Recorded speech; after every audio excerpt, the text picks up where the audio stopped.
I found a huge bomb in the suitcase. Just as I was about to report it, I heard the criminal's voice in my earpiece. If I called the police, my girlfriend would be dead. But I couldn't just sit there and do nothing. I put my phone under the table and quietly dialed the number. As soon as the call connected, he ordered me to hang up. Hang up now or Nora dies. Right now my people have a Barrett M82 sniper rifle at her head. I had no choice but to obey. I didn't understand how he knew until I looked up at the surveillance camera and realized they had hacked into the airport system and every move I made was under their watch. Suddenly, the airport announcement sounded. The same voice came through the headphones simultaneously. The criminal was at the airport. I could only pretend to comply, agreeing to his demands while secretly observing. He said that in 10 minutes his accomplices would bring another box. As long as I let them through, the cooperation would end. At that moment, I heard the sound of a baby crying. On the other end of the headphones, he was still chewing his food. I stopped the conveyor belt and listened carefully. Soon, I identified the man at the bar. His chewing rhythm was identical. I had found him. I had to fight back. Passengers grew impatient as the conveyor belt stopped, so I deliberately argued with him and called the police officer over. I took the man's ticket and wrote down the robber's information with an invisible pen. The officer nodded after reading it and headed toward the command center. I thought the situation was about to turn around, but I realized the man was gone. He approached the officer, pretending to brush past him.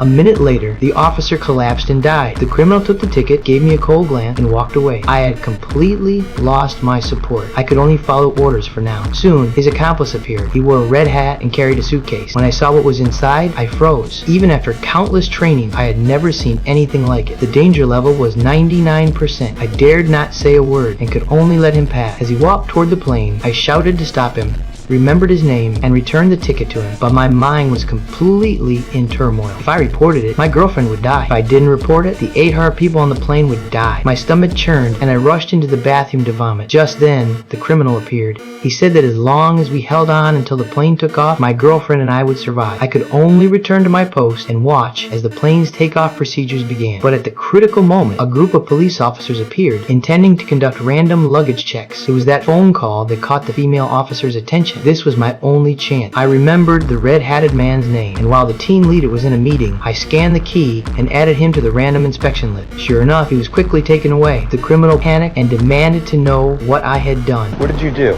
Nothing. I didn't move. Why'd they pull my guy? That's all. The lottery system. Sit right back down. You leave that post, you're in breach. Nothing I can do. Hey.